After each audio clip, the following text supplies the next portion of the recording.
I'm Michelle Carney with IdeateTV here at the Dances Film Festival, and I'm with Crystal and Kieran. How are you? Good, how are you? Good. Thank you for being here. Our pleasure. Yeah. All right, so for our viewers who haven't seen your film, seen a trailer, give us a quick overview of Banana and then also tell us your role in it. Sure. So Banana is a 6-part dramedy series, indie dramedy series. It's basically about a girl named Dizzy Kim. She's a Korean American woman, and she really wants to be a mukbang YouTuber. If you don't know what mukbang is, it's basically when you eat copious amounts of food on YouTube. People like it for like the ASMR sounds, or to vicariously live through people eating a lot of food. So she wants to be an influencer, but she's really bad at it, and her family highly disapproves. And so the series follows her journey trying to be in the good graces of her family while also being successful at her job. It's a lot of fun. It's a lot of chaos. Yeah. Yeah, very well said. And our roles on it, we created it, we also wrote it, and we also star in it. And we also produced it. And edited and directed. We have a couple other great directors that we worked with, and editors. But we, it's indie filmmaking, so we had to do a lot of things. Wear all the hats. Yes, that's but how also it goes. we had such an incredible team that we're incredibly, incredibly grateful for too. Well, it sounds like such a fun story. What inspired this? Go for it. No, you got it. I think the initial spark, we did a show down in Irvine a couple years ago. It was called The Complete Works of William Shakespeare Abridged, and it's a 3-person show for an hour and a half. Yeah, it's about an hour and a half long. Essentially, like it's you go through the complete works of William Shakespeare abridged, right? So you just kind of go through all of his plays, and it was very popular in like the 90s. That's when the original cast created it. And so as we started to revive this show, we realized that a lot of the humor was quite a bit outdated, right? Very outdated, and not what we considered funny and not what we considered important. And so we were really involved with our wonderful director and other cast member in the rewriting process and the recreating process, because it's kind of a devised piece. And that gave us a lot of inspiration to start writing our own work and creating our own work, and like really finding comedy in more serious topics. And so that's kind of what started us writing it. And then Crystal wrote a proof of concept for this originally. And that was a lot of fun, and we learned a lot on that process, and decided let's do a full series. Amazing. Well, it sounds like there are definitely some stories from the proof of concept. Yes, the one I love to tell, and our producer Brady's going to hate me, but we were hanging out for the first time. We were going location scouting for the proof of concept, and literally we left the place we ended up shooting at, and he goes, "I think a bird shat on my head." And I was like, "No!" And then a bird shat on his head. Oh my like God. ear to ear. Ear to ear. It was no. bullseye. And I was like, "That's good luck." And he was like, "Shut up." It is supposed to be good luck. He refused to believe it. He refused to believe it. He was like, "Well, you're not the one that got shot on by a bird." Right. And I was like, "You're right." So that was a start of a beautiful friendship. It was literally the first location scout, I think. That was the first location scout. And another one was, you shoot without a permit sometimes when you indie film make. Yeah. And we were I'll tell shooting. this one. I'll tell this one. Okay, fine. We were shooting. We had a location in Koreatown in like a outdoor mall, strip mall kind of thing, and we had permission from the owners to be there and everything, but we didn't necessarily have permits per se. Who's to say? And so essentially, at some point, these 2 like mall cops walk by. It was just one. And we see them like go by, and then all of a sudden, Crystal just beelines for the window, starts like rolling down the stairs. She's like, "Everybody shut up! Everybody shut up! Quiet, quiet!" Not suspicious at all. And the whole crew just goes, "Oh my God, Crystal's never done anything illegal in her life. She did the worst possible thing you could possibly do. Look as suspicious as possible about these mall cops who don't care at all." Right? Yeah. 10 of us too, It was good fun. It was good fun. Yeah, that was fun. Well, tell me a little bit about the process of preparing for these characters and kind of getting into the world.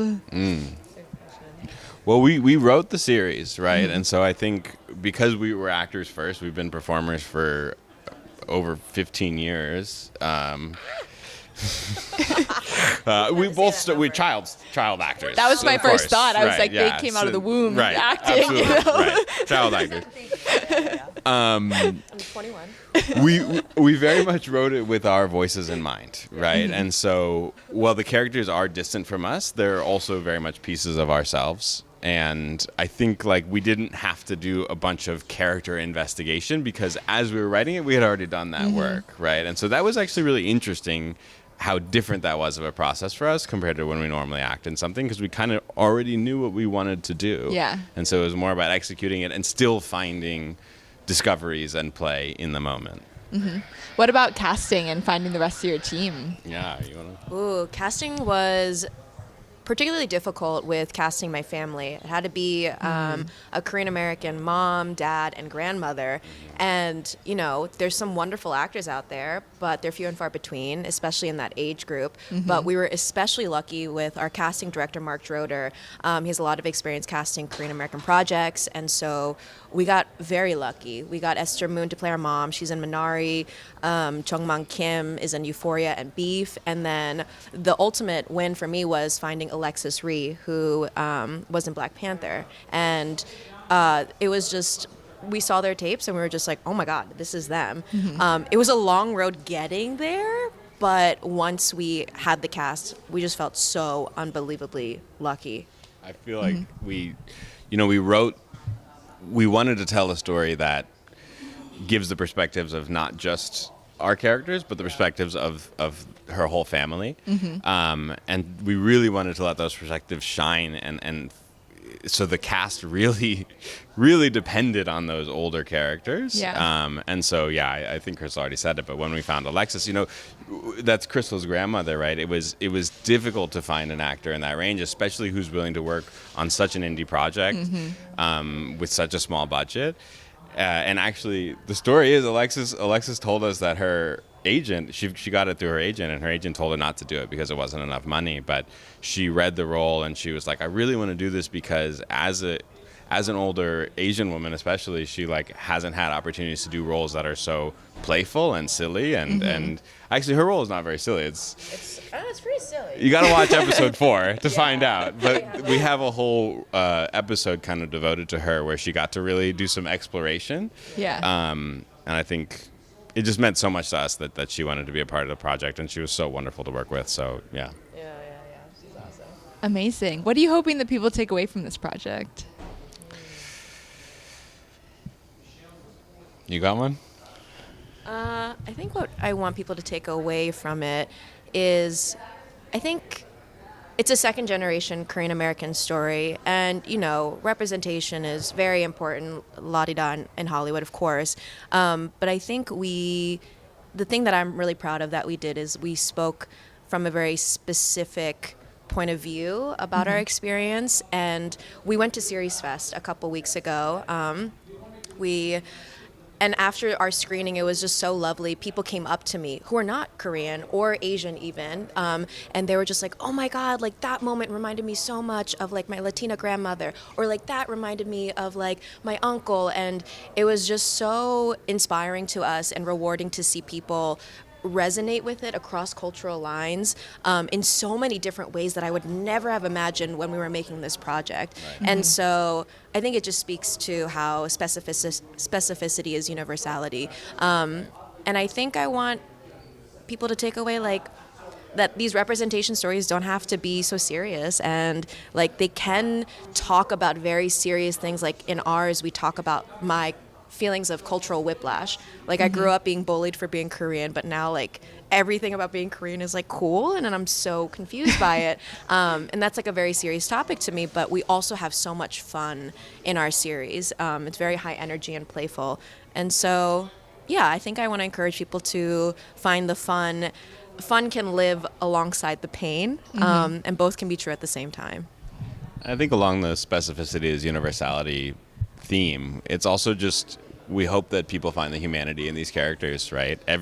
Dizzy is a very flawed protagonist. All of our characters are flawed, and yet all of them have valid perspectives, and we really wanted to maintain that as a baseline where it's a very character-driven piece, and so we wanted to make sure that every character was giving a valid perspective and like was not wrong in what they were saying, but everybody wanted slightly different things from each other, and that's where the conflict arises. So I just hope that even though it's such a specific story, people can really still see all the humanity, and I think so far people have really connected to that, which is amazing. Yeah, that's beautiful. What's next for the project or for you two? TBD. We are hoping to keep. We'd love to make a second season. We're hoping to make a second season. We also are dreaming up a feature idea that we've started to write. Yeah, so we're still trying to figure that out, map out what's the next steps for us. Yeah, if you're interested in helping us out, making a second season, You let us know. You let us know. We're great to work with. I think. Well, for people who want to follow you, potentially support the second season, where can they go? Yeah, we have a website, bananatheseries.com. You can find out more about our series on there, watch our trailer, follow our festival journey. You can also follow us on Instagram at bananatheseries. And you can follow me at Kieran Z. Barry and Crystal at... Crystal D. Kim. Yeah. All right. Well, thank you both and congratulations. Thank you so much. Thank you so much. And I'm Michelle Carney with IdeateTV.